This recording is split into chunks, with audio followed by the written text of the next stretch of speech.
What is going on today, everybody? And this is your latest edition of New York Giants Undercover, starring NYG Jeffy T 3285. And today, we are going to talk about all the young pieces and all the young players vying out to trying to carve a role in this New York Giants secondary that all of a sudden might have ended up becoming one of the biggest weaknesses on this team.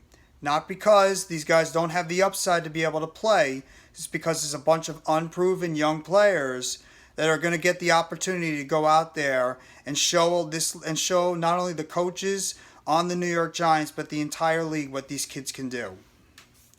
Now the New York Giants had to come into this offseason trying to make some very, very tough and difficult decisions. And some of them had to do with cutting and releasing or letting some of their free agents walk that were veterans on this team for the past few years, like a Jabril Peppers, who walked in free agency, ended up going to the New England Patriots.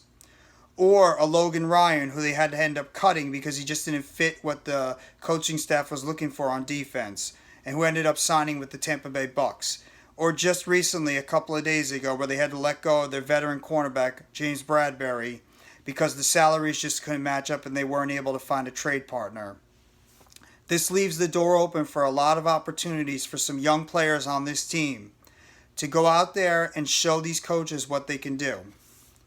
Now there is a bunch of young players not only that were drafted or signed undrafted free agency from this team this year, but also a lot of players that have previously been on this roster in the last few years.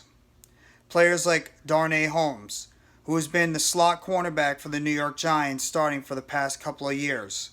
He's had some up and downs, but he's also played very well when he's gotten the chance in the slot position.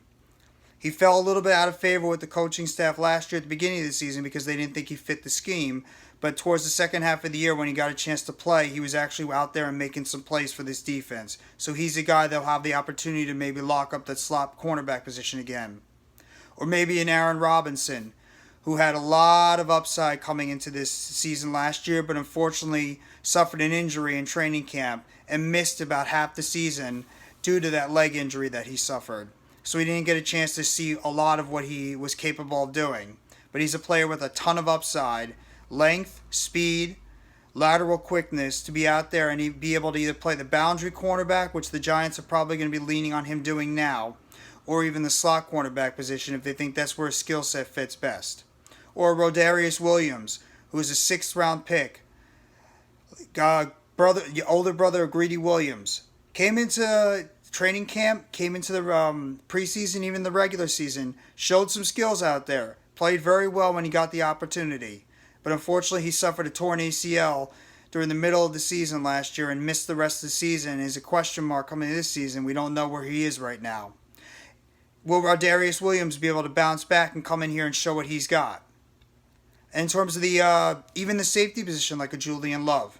Julian Love has been that sort of Swiss Army knife player on the defensive side of the ball. Put him anywhere, he's going to be able to get the job done. Whether he's playing slot cornerback, whether he's playing on the outside, or even if he's playing at the safety position, which he had to play a lot last year due to injuries as well as inconsistencies. Julian Love was going to be able to go out there and be able to get the job done. But is he going to be a guy that's going to be counted on to be able to start at the safety position? We don't know. And then it comes to a bunch of the young players that they drafted or signed in undrafted free agency this year. Case in point, like a Cordero Flott. Yeah, he might be a little bit undersized, but this kid has great coverage skills coming out of LSU. He was able to lock down his players. He was able to lock down a good amount of good receivers in the college football. Has good upside. Actually one of the best cover cornerbacks in college football last year. So, got to see what this kid's going to be able to do in training camp and in preseason. Also, obviously, in rookie minicamp, which starts on Friday. Another guy, Darren Evans, also came out of LSU. Undrafted free agent. We're going to see what this kid can do. Also made some nice skills and plays in college. Got to see what this kid can do. Maybe he can carve out a role with the team as well. A Yusuf Corker, come out of Kentucky.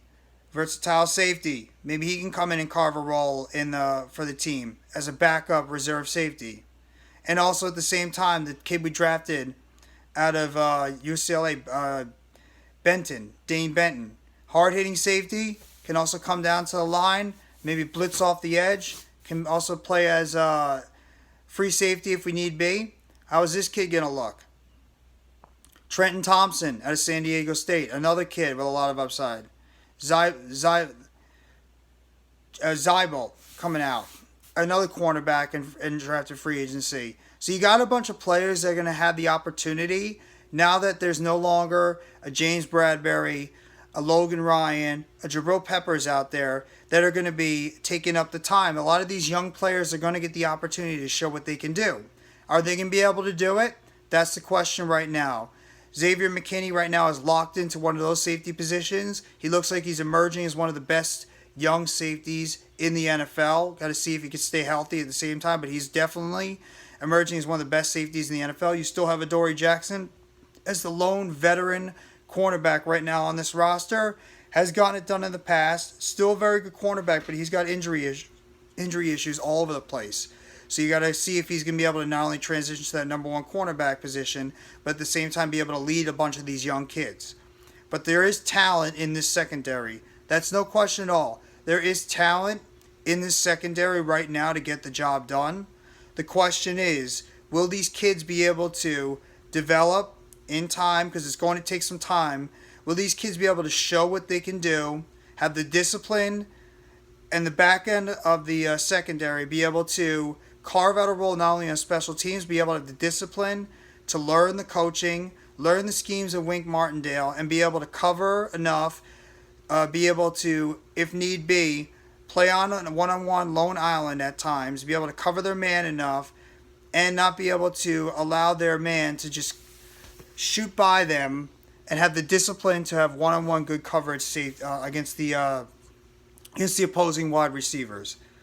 It's a lot to ask for going for these rookies or young players going into their first, second, and third years to be able to pick up this new system and also be able to go out there and have a great season. I mean, it's not going to be very easy, but this is what you expect in the NFL. If you can't get the job done, you struggle, or if you get hurt, they're just going to be able to find a guy that can come in there and replace you. This is the NFL.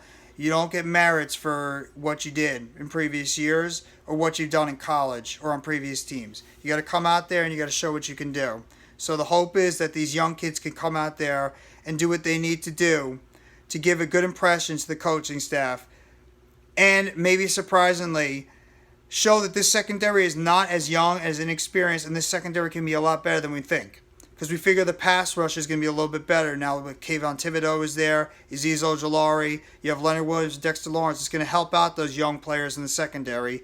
And you would hope that veterans like Xavier McKinney and Adoree Jackson are going to be able to help coach up some of these young kids and help get them in the right positions on the defensive side so that they won't miss their assignments, so they won't blow coverages too easily, and that they'll be able to stay in the positions needed to help out this young secondary. So while there is a lot of young guys right now, there is potential for this secondary to be a lot better than a lot of people think. Now the hope is, can these kids get it done? Can they stay healthy? Can they learn the playbooks? Can they adjust to what Wink Martindale is looking for in his cornerbacks and his safeties? It might be rough going at the beginning of the season. It could even be a rough going for these kids in their first year. But there definitely is upside, and we just got to see how it plays out. This is your edition of Giants Undercover with NYG Jeffy T, 3285. If you haven't already, please subscribe to the channel. Hit the like button if you enjoyed the video, and leave a comment below on what you think and how you feel these young cornerbacks and safeties are going to be able to compete and what you expect for them going into the 2022 season. I hope you have a great rest of your day, everybody. Take it easy, and let's go New York Football Giants.